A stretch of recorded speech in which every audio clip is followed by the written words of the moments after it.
नमस्कार मित्रांनो, बांधकाम कामगार योजना तुम्ही पाहिला असेल की ऑनलाईन अर्ज हे झपाट्याने वाढत आहेत। त्याचबरोबर कामगारांची नोंदणी ही भरपूर आहे।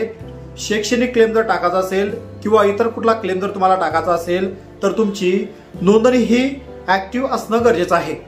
परंतु मित्रांनो, आता झालं काय, बऱ्याच कामगारांनी रिन्यूअलसाठी अर्ज भरलेत, परंतु त्यांचे अर्ज हे वारंवार 2-3 वेळेस टाकून सुद्धा अर्ज हे मोठ्या प्रमाणात रिजेक्ट केल्या जात आहेत। तर मग आता हे अर्ज रिजेक्ट का होत आहेत? तर मित्रांनो, व्हिडिओचा थंबनेल तुम्ही पाहिलाच असेल की आता ज्या बांधकाम कामगारांनी आपला व्हिडिओ पाहून जर बांधकाम कामगार योजनेचा रिन्युअलचा अर्ज जर भरला तर त्यांचा अर्ज मित्रांनो 90% पर्यंत हा रिजेक्ट होणार नाही।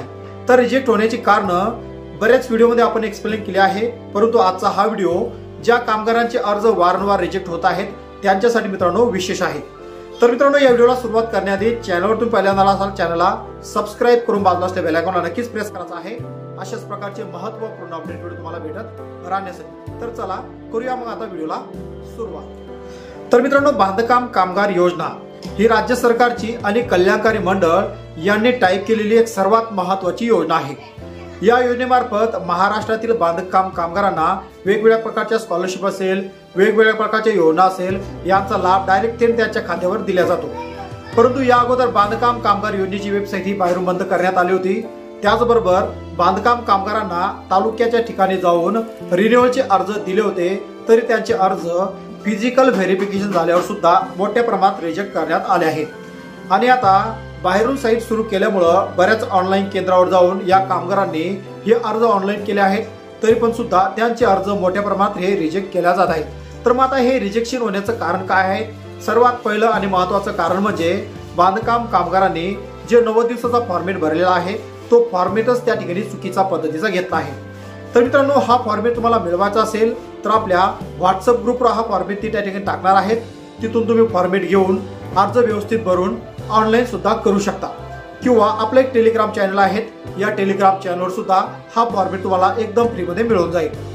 आणि त्याचबरोबर मित्रांनो, हा फॉर्मेट भरायचा कसा या संदर्भात सुद्धा संपूर्ण अपडेट माहिती त्या फॉर्मवर मित्रांनो मी देणार आहे। तो फॉर्मेट तुम्ही जसाचा तसा वापरला तरी चालेल, फक्त कामगारांनी त्यांचं नाव आणि त्याचबरोबर तुम्ही सही शिक्का कोणाचा घेणार आहेत, ग्रामसेवकचा घेतला असेल तर ग्रामसेवकचं नाव, त्यांचा कॉन्टॅक्ट नंबर त्या ठिकाणी तुम्हाला बदलून भरायचा आहे।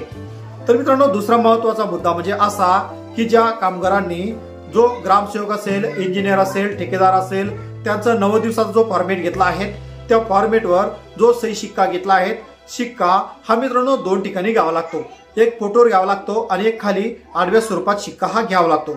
तुम्ही त्या ठिकाणी शिक्का घेतला असेल आणि खाली तुम्ही पाहिला असेल की ग्रामसेवक असेल, ठेकेदार असेल, इंजिनियर असेल, त्यांनी त्यांच्या पद्धतीची खाली मित्रांनो सही केलेली असते। परंतु बरेच कामगारांना याची कल्पना नाही की ज्या 90 दिवसाचा फॉर्मेट घेतला असेल, फोटोवर जो शिक्का मारला असेल त्या फोटोवर सुद्धा त्या अधिकाऱ्याची मित्रांनो त्या ठिकाणी साईन घेणं आवश्यक आहे। हा झाला मित्रांनो दुसरा मुद्दा। आणि तिसरा मुद्दा असा की ज्यावेळेस आपण हा अर्ज भरतो, कामगारांनी ज्याही अधिकाऱ्याचा सही शिक्का घेतला त्यांचा कॉन्टॅक्ट नंबर बऱ्याच मोठ्या प्रमाणात मित्रांनो त्या फॉर्मेटवर दिलेला नसतो।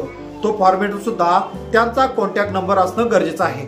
आणि चौथा मुद्दा असा की ज्या कामगारांनी सही शिक्का घेतला, परंतु मित्रांनो होतं काय की जावक क्रमांक त्या ठिकाणी टाकला जात नाही।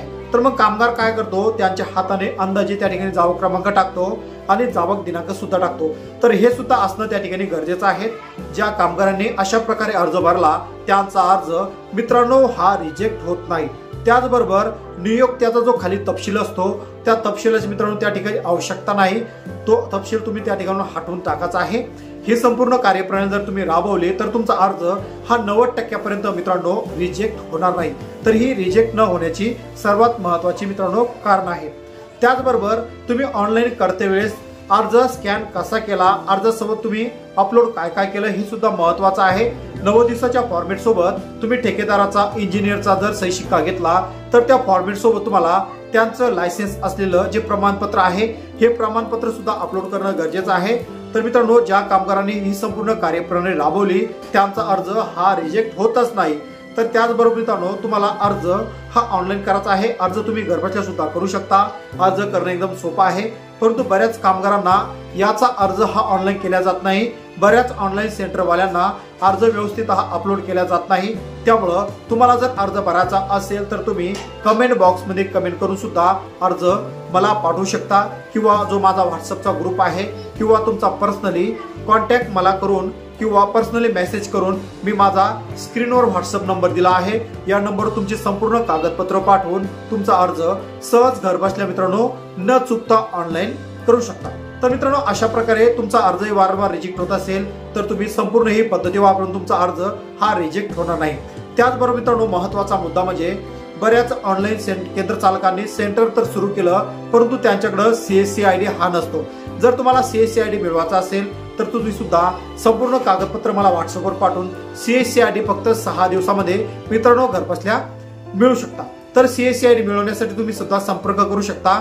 मित्रांनो अशाच प्रकारचे आपल्या या YouTube चॅनलवर बरेच ऑनलाईन अर्ज आपण भरत असतो। तर मित्रांनो आशा करतो व्हिडिओमधील संपूर्ण माहिती तुमच्या फायद्याची असेल। व्हिडिओ कसा वाटला नक्कीच कमेंट बॉक्समध्ये कमेंट करून कळवायचं आहे। चॅनलवर पहिल्यांदा आला असाल चॅनलला सबस्क्राईब करून बाजूला असलेल्या बेल आयकॉनला नक्कीच प्रेस करायचं आहे, अशाच प्रकारचे महत्त्वपूर्ण अपडेट व्हिडिओ तुम्हाला भेटत राहण्यासाठी।